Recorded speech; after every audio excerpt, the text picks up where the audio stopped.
idza ulqu fiha, langsung neraka menjerit, berteriak dengan suara menakutkan. Sami'u laha syahiqa, suara seperti suara keledai. Wahia tafur, dia menggelegak. Ar-Rahman 'allamal Qur'an, khalaqal insan, 'allamahul bayan. Begitu cerita tentang neraka, wa a'tadna lahum adzabas sa'ir, langsung Allah menyebut tentang orang kafir yang akan menjadi bahan bakar neraka itu. Walilladzina kafaru, dan bagi orang-orang kafir, birabbihim, kepada Tuhan mereka, kepada Tuhan mereka. Walladzina kafaru birabbihim, dan orang kafir yang mengingkari adanya Allah Subhanahu wa taala, adzabu jahannam, mereka akan masuk neraka jahannam.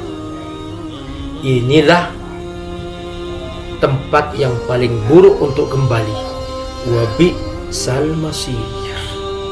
Maka begitu Allah menyebut tentang neraka, wa a'tadna lahum adzabas sa'ir, di sini Allah menyebutkan tentang neraka jahanam, bahwa neraka juga bertingkat-tingkat, di antaranya ada neraka jahanam, azabu jahannam.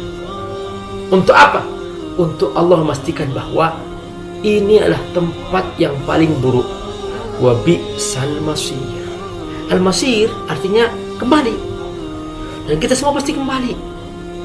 Nanti kembali ke mana? Ke akhirat.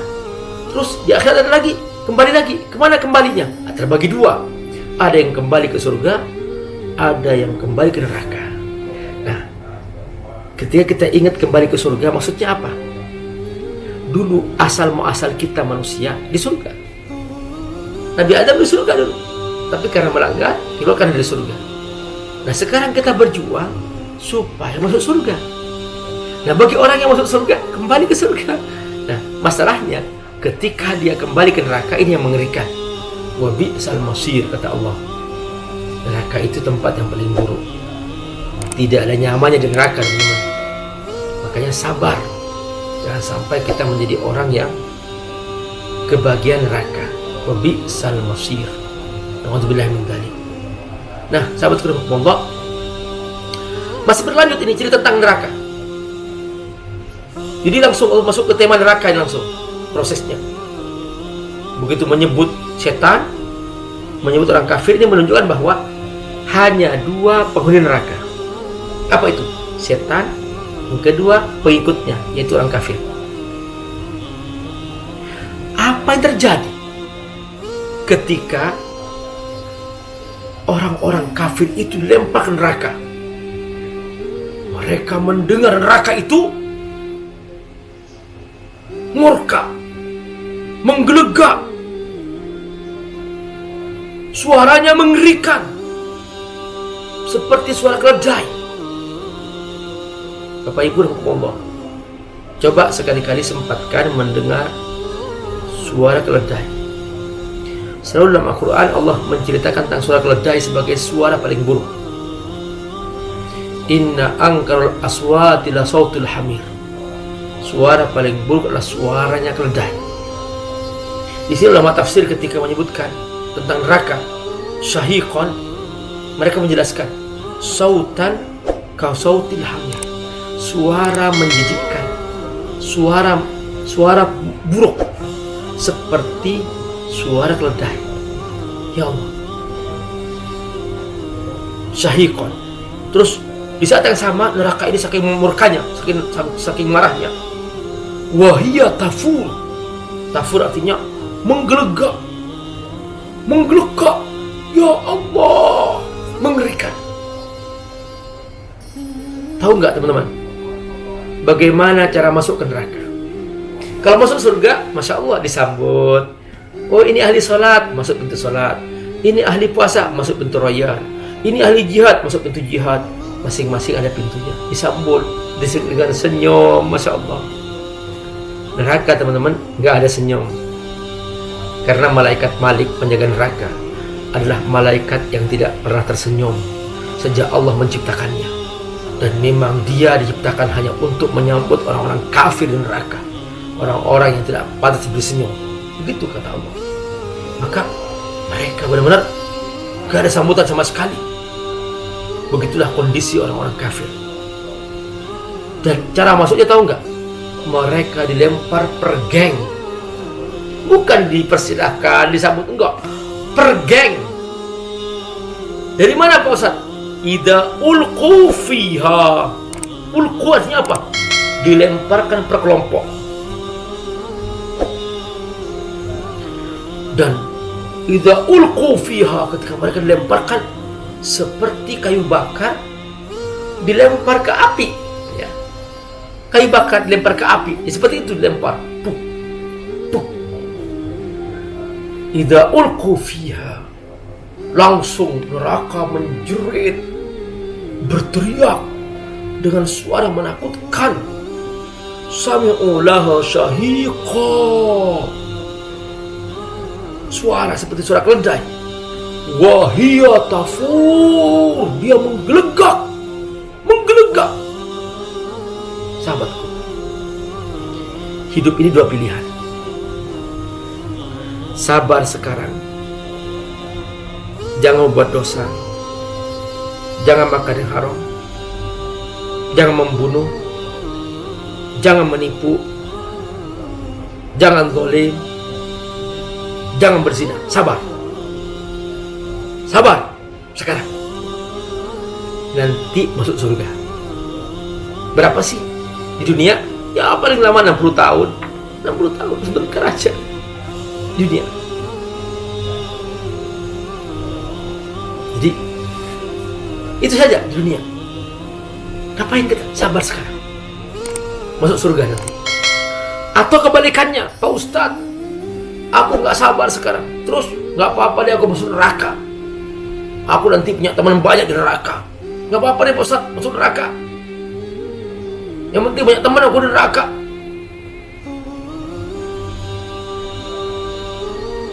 Sekarang ya sudah, aku bersenang-senang Pak Ustadz dengan dosa-dosaku. Sahabatku, atau sabar yang kedua, yaitu sabar di neraka. Nah ini, mending sabar sekarang. Capek baca Quran, iya. Capek ngaji, iya. Capek berjuang cari nafkah yang halal, benar. Tapi di akhir masuk surga. Atau sekarang bersenang-senang, senang. Nanti apa? Nanti aku sabar di neraka, Pak Ustaz. Sekarang nggak sabar aku. Terus sabarnya di mana? Di nerakanya sabarnya. Ya sudah, terserah dia. Nah ini dia orang-orang yang sabar di neraka, yang menerima neraka, yang disambut neraka, maka disambut dengan sambutan yang hangat, suara menggelegar. Idza ulqu fiha sami'u laha syahiqa, dan langsung neraka menggelegak.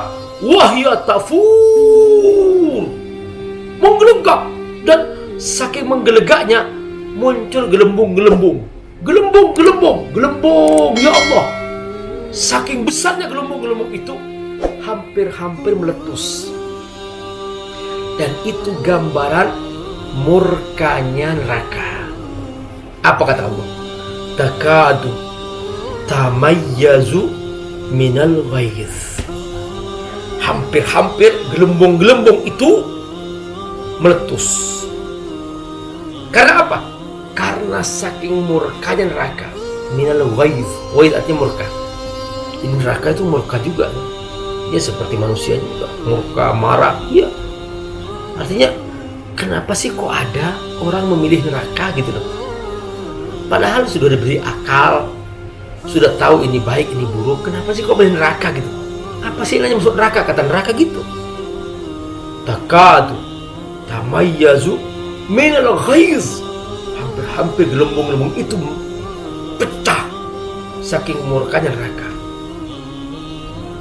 Dan ini teman-teman rahmatullah, bukti yang menguatkan bahwa cara masuk neraka itu berkelompok-kelompok, namanya fauj. Kullama ulqiya fiha faujun. Setiap kali dimasukkan neraka berkelompok-kelompok, faujun, Al-Fard artinya jamaah. Di sini ada pertanyaan. Dari siapa? Dari penjaga neraka. Sa'alahum khazanatuha.